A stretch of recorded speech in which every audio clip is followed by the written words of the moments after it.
Dictation start होगा 5 second बाद। Start. विषाणु सर्वव्यापी कण हैं। इनमें से अधिकांश हानिकारक नहीं है और कुछ जैसे कि कोरोना विषाणु बहुत घातक साबित हुए हैं। जीका विषाणु पहली बार 1947 में युगांडा के जीका जंगलों में सामान्य बंदरों में पाया गया था और फिर कुछ वर्षों के बाद मनुष्यों में पाया गया।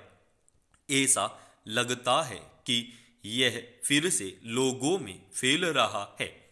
यह 1947 के बाद शुरू के 60 वर्षों में एशिया और उष्णकटिबंधीय अफ्रीका में केवल 14 मनुष्यों में पाया गया था। जीका विषाणु का सबसे पहला प्रकोप 2007 में प्रशांत महासागर में चैंप द्वीप में देखा गया था, जो कि माइक्रोनेशिया का एक संघीय राज्य है। मार्च 2015 में ब्राजील में एक बड़े प्रकोप की शुरुआत के साथ जीका विषाणु ने दुनिया का ध्यान खींचा था, जो तब मध्य और दक्षिण अमेरिका और कैरिबिया के कई देशों में तेजी से फैला था।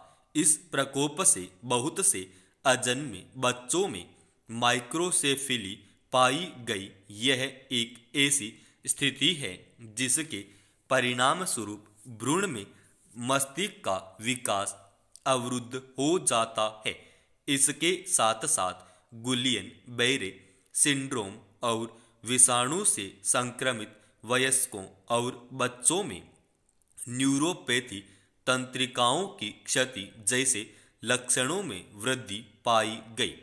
1 फरवरी 2016 को जीका विषाणु के प्रकोप 2 विश्व स्वास्थ्य संगठन ने अंतर्राष्ट्रीय चिंता का विषय मानते हुए सार्वजनिक स्वास्थ्य आपातकाल घोषित कर दिया, जो कि बीमारी को महामारी घोषित किए जाने से पहले का कदम होता है। 2015 और 2017 के बीच विश्व भर में लगभग 5.5 लाख संदिग्ध और 1.25 लाख पुष्टि वाले जीका विषाणु के मामले सामने आए, जिसमें अकेले ब्राजील में माइक्रोसिफेली के लगभग 2700 मामले थे। 2017 के मध्य तक इसका प्रकोप कुछ कम हो गया। हालांकि 2019 के अंत तक दुनिया भर के कम से कम 87 देशों में जीका विषाणु का संक्रमण पाया गया। भारत में जीका विषाणु का सबसे पहला प्रमाण 1952-53 में मिलता है।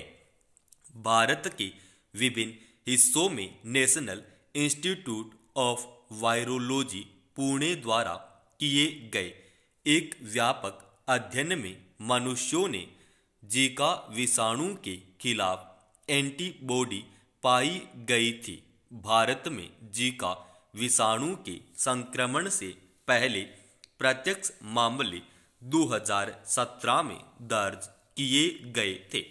अहमदाबाद से जनवरी-फरवरी 2017 में 3 व्यक्तियों और तमिलनाडु के कृष्णागिरी जिले में जुलाई 2017 में एक मामला पाया गया था।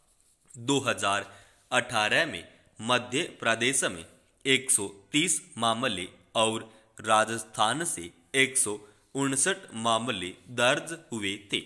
2021 में केरल में कम से कम 89 मामले और महाराष्ट्र में 12 मामले मिले। उत्तर प्रदेश के कानपुर और लखनऊ से अक्टूबर-नवंबर 2021 में अब तक लगभग 140 मामलों की पुष्टि हुई है। जीका विषाणु मुख्य रूप से चिकनगुनिया और डेंगू फैलाने वाले एडीज मच्छरों द्वारा फैलाया जाता है। हालांकि जीका विषाणु गर्भावस्था के दौरान संक्रमित मां से भ्रूण में रक्त और शरीर के अन्य द्रव्यों और अंग प्रत्यारोपण के साथ साथ यौन संपर्क के माध्यम से एक व्यक्ति से दूसरे व्यक्ति में फैल सकता है। इस संक्रमण से अधिकांश लोगों में किसी भी प्रकार के लक्षण विकसित नहीं होते हैं, जबकि कुछ को बुखार, चकत्ते, आंखों में लालिमा, मांसपेशियों और जोड़ों में दर्द, सिर दर्द और सामान्य थकान हो सकती है। यह गर्भवती महिलाओं को छोड़कर सभी दूसरे लोगों के लिए एक हल्की बीमारी है, जबकि गर्भवती मां के भ्रूण में जन्मजात विकृति, विशेष रूप से असामान्य मस्तिष्क विकास, माइक्रोसिफेली और अन्य संबंधित न्यूरोलॉजिकल बीमारियां हो सकती हैं। इस बीमारी में लक्षण अन्य सामान्य विषाणु संक्रमण जैसे ही हैं। अगर किसी क्षेत्र में जीका विषाणु का संक्रमण चल रहा है, किसी व्यक्ति ने हाल में ऐसे क्षेत्र की यात्रा की है या एक पुष्ट संक्रमण वाले व्यक्ति के साथ हाल में संपर्क हुआ है, तो ऐसे व्यक्तियों में संक्रमण का संदेह बढ़ जाता है। इस बीमारी को रोकने के लिए अभी कोई भी आधिकारिक टीका और विशिष्ट दवाई उपलब्ध नहीं है। इन्हीं नए विषाणुओं की अगली किस्त में अभी पिछले हफ्ते केरल के वायनाड जिले में नोरो विषाणु के संक्रमण दर्ज किए गए, जो एक अत्यधिक संक्रामक पेट में बीमारी फैलाने वाले विषाणु हैं। तेज दस्त, पेट दर्द, उल्टी, मितली, तेज बुखार, सिर दर्द और शरीर में दर्द नोरो विषाणु के कुछ सामान्य लक्षण हैं।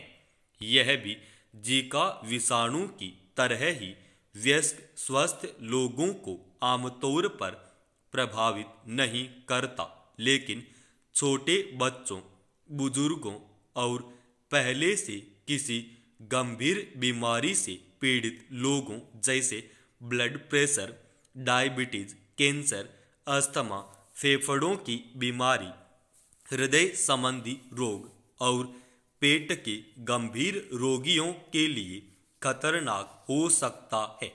नोरो विषाणु आसानी से संक्रमित लोगों के साथ निकट संपर्क या दूषित सतहों को छूने से फैलता है। यह संक्रमित व्यक्ति द्वारा फैलाए जाने या परोसे गए भोजन से भी फैल सकता है।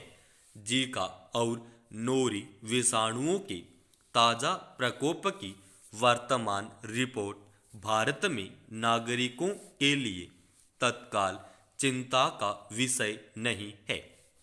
हालांकि यह जानते हुए कि जीका विषाणु को फैलाने के लिए जिम्मेदार एडिज मच्छर भारत के सभी राज्यों में मौजूद है, इसलिए सतर्क रहने की आवश्यकता है।